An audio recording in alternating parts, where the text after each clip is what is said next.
नमस्कार दोस्तों, आपका स्वागत है मेरे चैनल लाइफ स्टाइल विद वंदना विषयन में। आज हम बात करेंगे डेफिशिएंसी के बारे में। न्यूट्रिशन की जो डेफिशिएंसी हो रही है ना, उसके बारे में बात करेंगे। क्या होता है, 40 वर्ष के बाद हम लोग जो भी खाए होते हैं सब चीज़ों की डिफिशिएंसी दिखनी शुरू हो जाती है। जैसे 40 वर्ष के बाद क्या है, जैसे विटामिन डी की डिफिशिएंसी, ए की और कैल्शियम की, सारी चीज़ मिनरल्स की, सब चीज़ की डिफिशिएंसी दिखना शुरू हो जाती है, क्योंकि हमारे शरीर में प्रॉपर तरीके से ऑब्जर्वेशन नहीं होता है, उसका अवशोषण नहीं होता है, वो अवशोषित नहीं होता है। हम जो खाते हैं वो हमारे शरीर को लगता नहीं है, और जो चीज़ हम खा रहे हैं वो हमारे लिए पर्याप्त नहीं होता है। जो चीज़ हम डेली रूटीन में खाते हैं वो हमारे लिए पर्याप्त नहीं होता है डेफिशिएंसी की वजह से। इसलिए हमें अपने खान पान में कुछ एक्स्ट्रा चीज़ें इंक्लूड करना है। तो आज हम जानेंगे कि क्या और चीज़ हैं जो हम इसको इंक्लूड कर सकते हैं, और कौन सी योगा हैं जो हमारी इन डेफिशिएंसियों को सही कर सकता है उसमें। क्योंकि जब हम कभी कभी सोचते हैं कि हम लंबे समय तक बैठते हैं, या फिर हम बहुत ज़्यादा काम कर रहे हैं इसलिए हमारे कमर में दर्द हो रहा है, पैर में दर्द हो रहा है, थकान महसूस हो रही है, तो ये सब चीज़ें ऐसा नहीं है। इसलिए होता है क्योंकि डेफिशिएंसी की वजह से होता है। कभी कभी विटामिन डी की या B12 की डिफिशिएंसी से हमारे शरीर में झंझनाहट, कमजोरी, पैर सुन्न हो जाना, है ना, चिड़चिड़ापन, तनाव रहना, ये सब कमजोरी का कारण है। कभी कभी हम लोग उस चीज़ को परिस्थितियों से बोल देते हैं, लेकिन वो हमारे शरीर की जो कमी होती है ना, जो चीज़ें पोषक तत्वों की कमी होती है उसके कारण होता है। तो सबसे पहले तो हम अपनी थाली सुधारेंगे, है ना। थाली सुधारने में क्या करना है, हमको भी कुछ इंक्लूड करना पड़ेगा।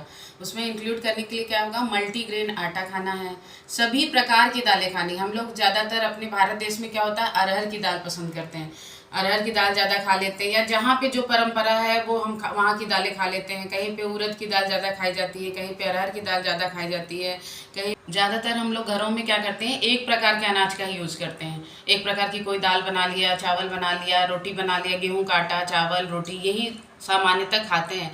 लेकिन 40 की उम्र के बाद हमारे शरीर की जो अपनी शरीर की शक्ति होती है वो घटने लगती है। तो उसको बढ़ाने के लिए उससे हमें क्या यूज़ करना पड़ेगा, सारी प्रकार की दालें, जितनी प्रकार की दालें हैं भाई आई है तो सब खाने के लिए ही तो है, तो क्यों एक प्रकार की दाल खाएं।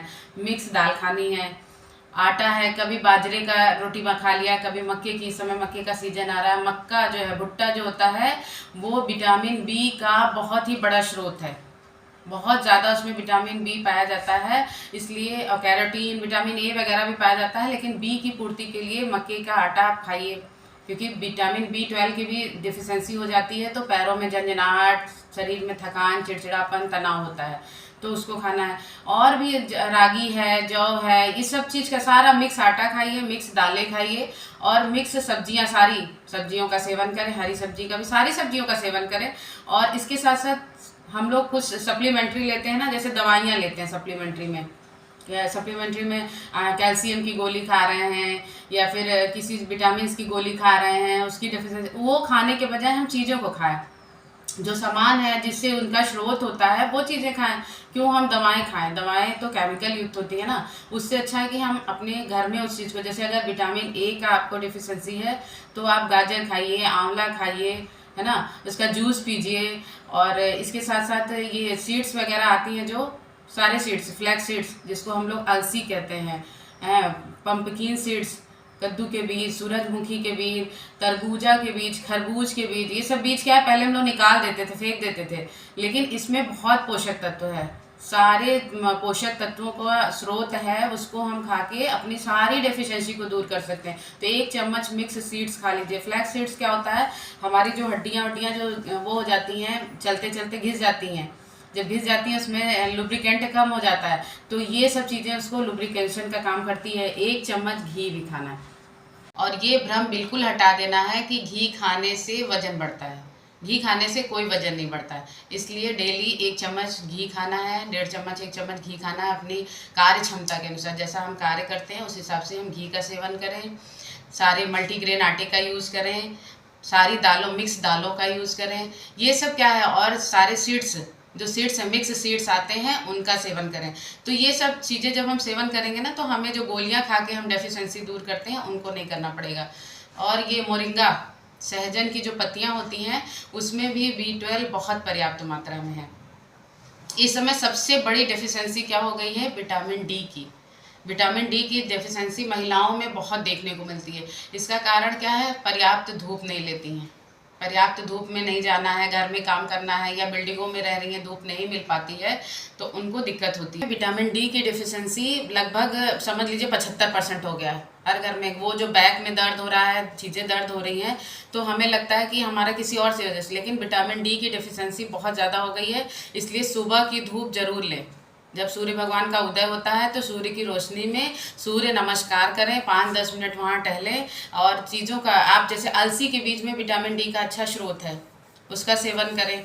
सबसे ज़्यादा स्रोत तो सूर्य भगवान की रोशनी का है। दोपहर का सूर्य भगवान की रोशनी नहीं लें, बल्कि सुबह की सूर्य की जो रोशनी होती है वो हमारे विटामिन डी की डेफिशिएंसी को दूर करने में पर्याप्त है। आप दोपहर में नहीं बर्दाश्त कर सकते, आधा 1 घंटा सुबह डेली, आधा से 1 घंटा सुबह डेली, शाम की भी धूप अच्छी होती है, उसमें जाके बैठें। विटामिन डी की डेफिशिएंसी अपने आप दूर हो जाएगी। उसके साथ साथ कुछ योगासन करें और खान पान में सुधार करें। तो चलिए हम बताते हैं ऐसे कौन से योगासन है जो करने से हमारी डेफिशिएंसी दूर होती है। सबसे ज़्यादा क्या होता है कि हम लोग पाचन तंत्र, जब जो चीज़ हम खा रहे हैं ना वो अवशोषित नहीं होता है। जब जो चीज़ खा रहे हैं अवशोषित नहीं होता, शरीर में नहीं लगता, तो उसकी कमी हो जाती है। तो हम अपने पाचन तंत्र को दुरुस्त करेंगे। पाचन तंत्र को दुरुस्त करने के लिए हम करेंगे मंडूक आसन। तरह से बैठेंगे, ये हमारे पाचन तंत्र को दुरुस्त करता है। सबसे पहले अपने हाथों में ये से मुट्ठी बना लेंगे, ये पेट पे लगाएंगे।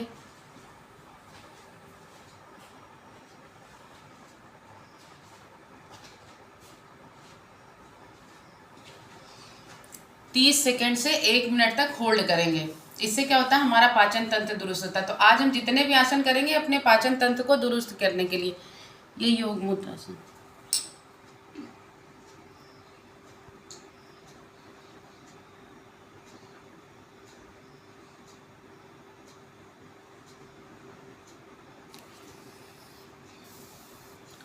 इसके साथ ही गौमुख आसन करेंगे।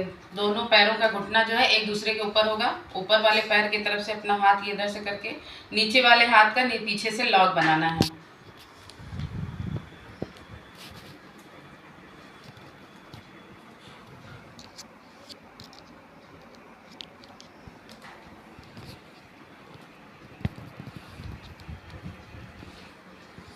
इसी प्रक्रिया को हमें दोबारा करना है दूसरे पैर से। ऊपर वाला हाथ ऊपर से जाएगा, जो पैर ऊपर है वही हाथ ऊपर से जाएगा, और जो पैर नीचे है उस हाथ को पीछे से लेके लॉक बनाना है।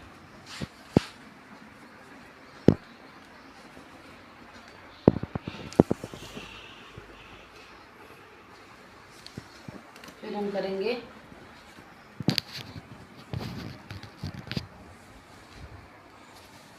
उसी स्थिति में, बस पैर को ऐसे ऊपर कर लेना है, हाथ को अपने ये जैसे जो पैर इधर से क्रॉस है उसके विपरीत हाथ को ये ऐसे लेके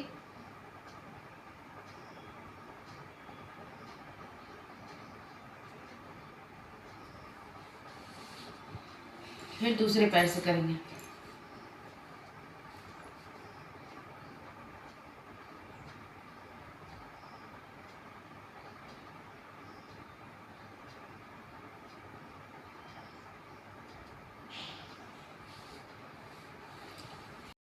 फिर करेंगे हम पवन मुक्तासन। पवन मुक्तासन पेट से संबंधित जितनी समस्याएं होती हैं सबके निजात दिलाता है।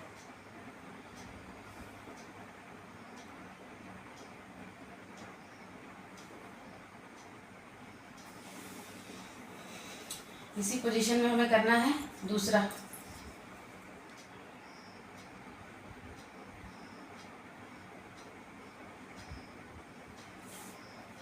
पवन मुक्तासन से हमें अगर गैस की समस्या है, अपच की समस्या है, ब्लॉटिंग की पेट में समस्या है, सबसे निजात मिलता है। फिर हम करेंगे मरकट आसन। मरकट आसन में अपने दोनों हाथों को सीधे ऐसे फैलाएंगे, एक पैर उठाएंगे सीधा, दूसरा पैर सीधा रहेगा। हम कोशिश करेंगे कि अपने पैरों को से अपने हाथ को टच करने की कोशिश करें और सर को उधर दूसरे हाथ की तरफ विपरीत दिशा में रोस्ट करेंगे। पैर नहीं मुड़ेगा, सिर्फ गर्दन और शरीर ऊपर का धड़ विपरीत दिशा में जाएगा। फिर सीधा उठाएंगे, हाथ उसी पोजीशन में रहेगा। हम दूसरे पैर से करेंगे।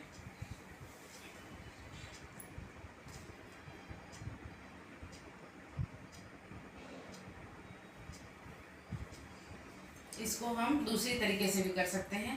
दोनों पैरों को ऐसे मिला लेंगे, फिर हाथ उसी पोजीशन में, ये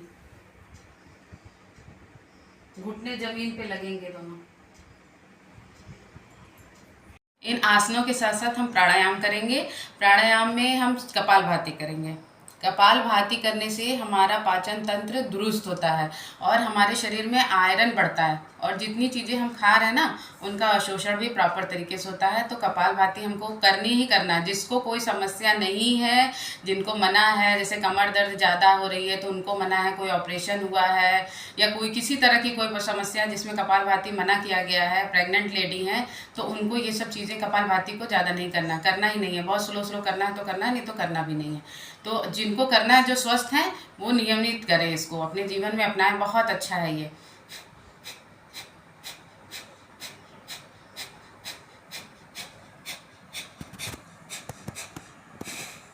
इसी स्थिति में सांस को पूरा अंदर भर के अपने पेट को घुमाना है राउंड में।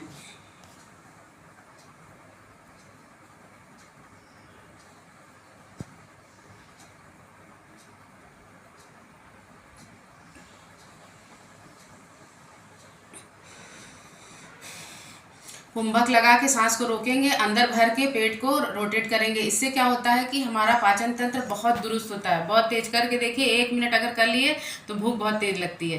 तो यानी कि जो खाया पिया है सब डाइजेस्ट हो जाता है और हमारा पेट भी कम होता है। इस सब प्रक्रिया को करने से पेट की जो चर्बी होती है वो भी कम होती है। तो हमें क्या करना है, कुछ योगासन करने हैं, प्राणायाम करने हैं, खान पान में अपने सुधार लाना है। जो चीज़ें हमारी धरती पे बनी हैं, लोकल फॉर वोकल, जो चीज़ें हमारे लोकल एरिया में जिस सीजन में जो चीज़ मिलता है ना उसका खूब सेवन करें। इस समय आ रहा है, इस समय खाने का सीजन है, जो जो सब्जियां वो खाइए। अनाज है, मक्के की रोटी खाइए, बाजरे की रोटी खाइए। तिल का सेवन, ठंडियां आ रही हैं, तिल, सफ़ेद तिल, काला तिल, ये सब चीज़ें, अलसी के बीज और सारे सीड्स का जो है सेवन नियमित रूप से। इस प्रकार हम इन सब चीज़ों का सेवन करेंगे तो किसी प्रकार की डेफिशिएंसी नहीं होगी। हमें सप्लीमेंट्री खाने की ज़रूरत नहीं पड़ेगी और ना कोई दवा लेने की ज़रूरत पड़ेगी। इस तरह की जानकारी के लिए हमारे चैनल से जुड़े रहें। नमस्कार।